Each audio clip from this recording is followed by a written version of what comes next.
Hello साथियों, नमस्कार। साथियों, आज मैं आपको न्यूरो लिंग्विस्टिक प्रोग्रामिंग के द्वारा मन क्या है और हम मन का भविष्य में कैसे बेहतर उपयोग कर सकते हैं, इस विषय पर कुछ जानकारी देना चाहता हूँ। इस पूरे विषय को हम न्यूरोसाइकोलॉजी के द्वारा अच्छे ढंग से समझ सकते हैं।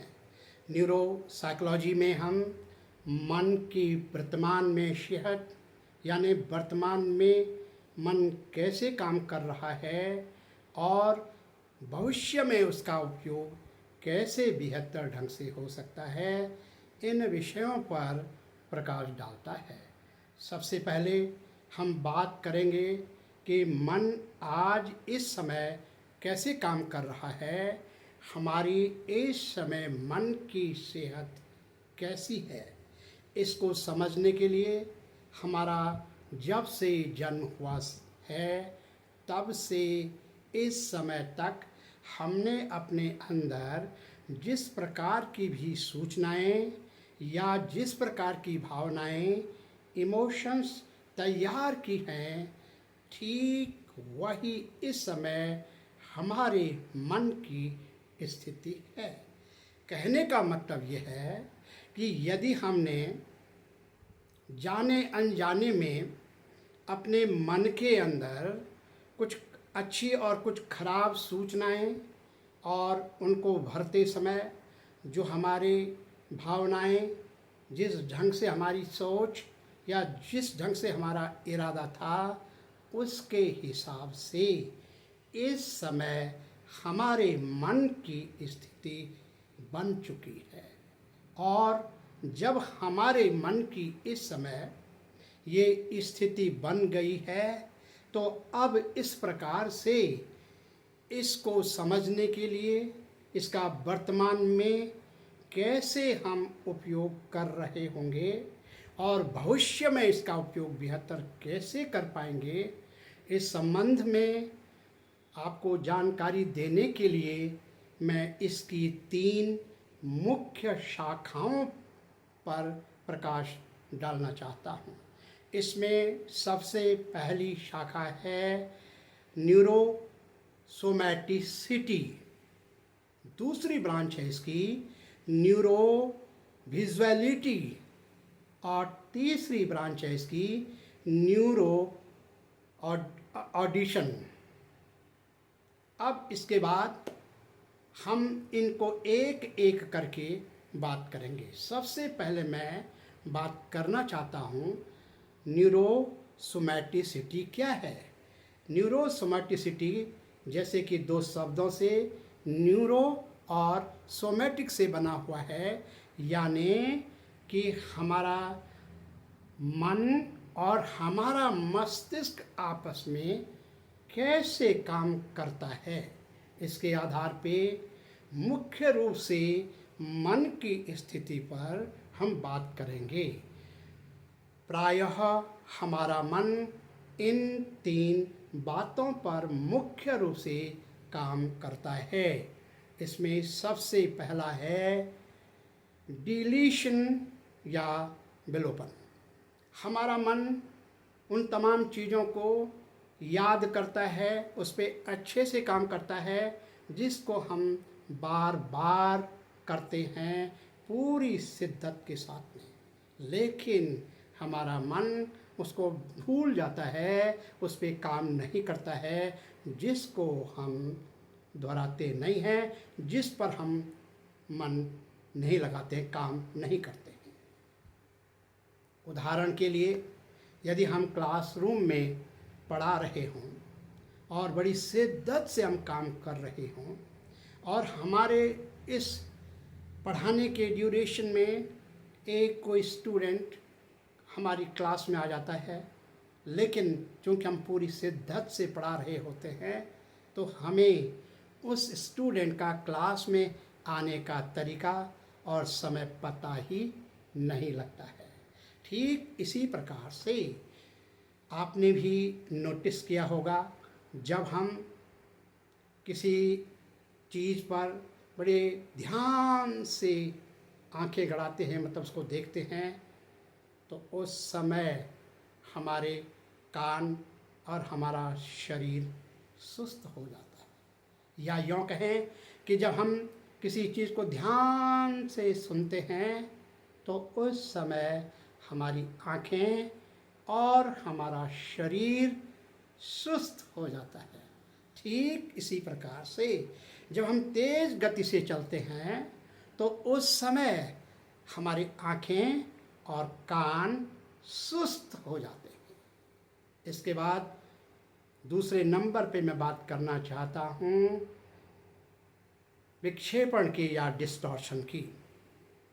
जो सूचनाएं हम बाहर से लेते हैं या हमने अपने अंदर भरी हुई हैं, उन सूचनाओं का हम एक विरूप स्वरूप अपने अंदर भरते हैं। कुछ अलग जो घटनाएं हैं, वस्तुएं हैं, उनसे अलग हम अपने अंदर कुछ अलग से छवियां या सूचनाएं भरते हैं। उदाहरण के लिए, जैसे मैं आपके सामने कह रहा हूँ एक आम। अब जैसे ही मैंने आम का नाम लिया तो बहुत सारे लोगों ने अलग अलग प्रकार की प्रतिक्रियाएं दी। कुछ ने तो कहा आम मेरी पसंदीदा, किसी ने कहा नहीं नहीं नहीं ये तो मैं कभी नहीं खाऊंगा, किसी ने कहा हाँ कहाँ मिलेगा, मुझे भी मिलेगा, और तमाम प्रकार की प्रतिक्रियाएं सामने आ गई। ये सब क्या है? यही तो एक आम की हम सब के मनों में अलग अलग छवियां हैं। इसी को ही हम विक्षेपण कहते हैं, और ये हम सब के मन में अलग अलग तरह से आज घर कर गया है। इसके बाद तीसरे नंबर पे मैं बात कर रहा हूँ जनरलाइजेशन की, यानी कि सामान्यकरण की। हमारा मन चीज़ों को सामान्य करने का काम करता है, एक जैसा बनाने का काम करता है। जैसे उदाहरण के लिए कोई घटना जब कुछ बार, उदाहरण के लिए 3-4 बार हो जाती है, तो हमारा मन अब ये सारांश निकाल लेता है, इस नतीजे पर पहुंच जाता है अब ये घटना आगे भी ऐसे ही होगी। उदाहरण के लिए यदि हम स्कूटर सीख रहे हों और 3-4 बार हम गिर गए हों या नहीं सीख पाए हों, तो अब हमारा मन आगे कहता है नहीं अब मैं इसे नहीं कर पाऊँगा, मैं इसे नहीं सीख पाऊँगा, और हमारा वो काम शायद रुक जाता है। ये मन की स्थितियाँ हैं आज। इसके बाद यदि हम इस मन की स्थिति को बेहतर करना चाहते हैं, हमारी इस वर्तमान में जो मन की यह स्थिति बन चुकी है, इसको हम सुधारना चाहते हैं, तो हमें आगे 2 विधियों पे काम करना पड़ेगा, 2 टेक्निक्स पे काम करना पड़ेगा। जिसमें पहली टेक्निक है न्यूरो विजुअलिटी।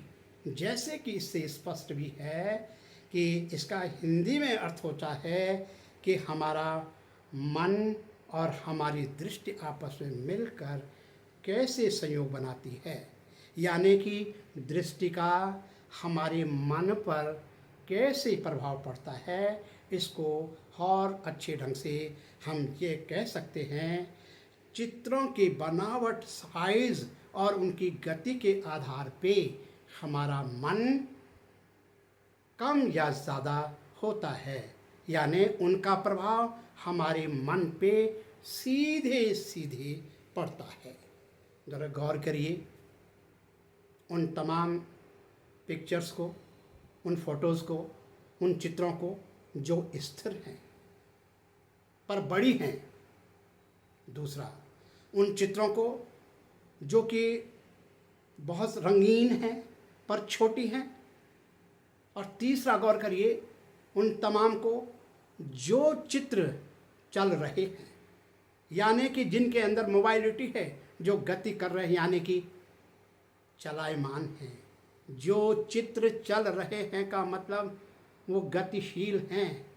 जब ये 3 चीज़ों का हम बहुत करीब से ध्यान देने की कोशिश करेंगे तो हम बहुत अच्छे से इस नतीजे पर पहुंच सकते हैं कि हमारा मन उन चित्रों पर ज़्यादा टिकता है या ज़्यादा प्रभाव डालता है या ज़्यादा अच्छे से काम करता है जो चित्र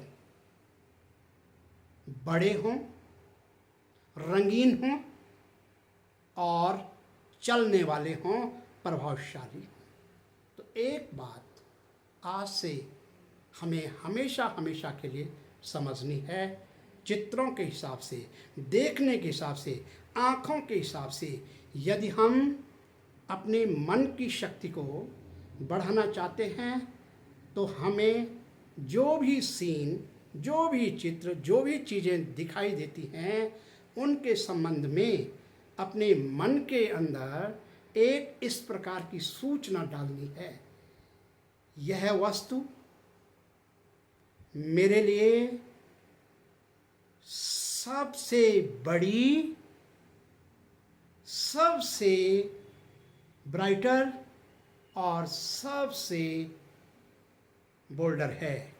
इसको फिर से मैं कहने की कोशिश करता हूँ। जैसे ही हम इस सामान्य वस्तु को अपने दिमाग के, अपने मन के अंदर बड़ा स्थान बनाने के लिए इस वस्तु को इस प्रकार से मानते हैं, बोलते हैं कि यह वस्तु मेरे लिए इस प्रकार से बिगर यानी बड़ी है, ब्राइटर मीन्स रंगीन है और बोल्डर का मीन्स प्रभावशाली है। ये वस्तु का चित्र मेरे अंदर बिगर, ब्राइटर और बोल्डर हो रहा है। तो अब इस वस्तु के, इस चित्र से हमारे मन के अंदर इसकी छवि बढ़ने लगती है और हमारा मन पहले की तुलना में इस कार्य से अब और पावरफुल और एक्टिव हो जाता है। ठीक इसी प्रकार दूसरी विधि मैं आपके सामने रख रहा हूँ।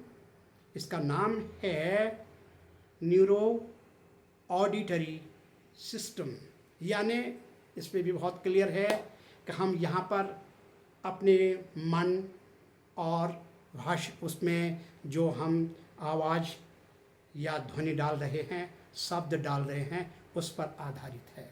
यानी ये हमारे बोलने, सुनने का प्रभाव हमारे मन पर क्या पड़ता है उस पर आधारित है। यह समझने लायक है कि जब हम चीज़ों को, घटनाओं को, वस्तुओं को, व्यक्तियों को इस प्रकार से कुछ ध्वनि से पुकारते हैं, मसलन कि वह व्यक्ति या वो घटना मेरे लिए अभी होनी है, बाद में करूँगा, तब देखी जाएगी। जब वो घटना को हम प्रायोरिटी में पहले मानते हैं, दूसरे स्थान पे या बाद में मानते हैं, या वो घटना का प्रभाव हमारे लिए कितना बड़ा है, वो घटना हमारे लिए, हमारी प्रायोरिटी में कहाँ है, इन पूरे के कारण हमारे मन की इस सुनने और बोलने यानी ध्वनियों से जुड़ती है। इन तमाम को जब हम अपने मन की दृष्टि से देखते हैं तो इन सब में एक बात बहुत कॉमन है जिसका कि हमारे मन पर सबसे ज़्यादा प्रभाव पड़ता है। वो ध्वनि है, वो आवाज़ है, वो शब्द है। यह काम मेरे लिए इस समय सबसे पहले, सबसे बड़ा और सबसे ज़रूरी है। हम इसको जब साइंटिफिकली देखने की कोशिश करेंगे तो एनर्जी डायनामिक्स के हिसाब से ये शब्द अपने आप में एक बहुत बड़ी पावर क्रिएट करते हुए हमारे मन के अंदर जा कर के मन की शक्ति को कई गुना बढ़ा देता है। और इस प्रकार से हम अपने सामान्य मन को, जो कि लंबे समय से चल रहा था उसको हम इन दो टेक्निक्स के जरिए जैसा हम बनाना चाहते हैं वैसा बना सकते हैं। और भविष्य के लिए जब हम इस पे लगातार काम करते रहेंगे तो हमारे मन की शक्ति कई गुना बढ़ करके हम ज़िंदगी में वो हासिल कर सकते हैं जो हम करना चाहते हैं। धन्यवाद।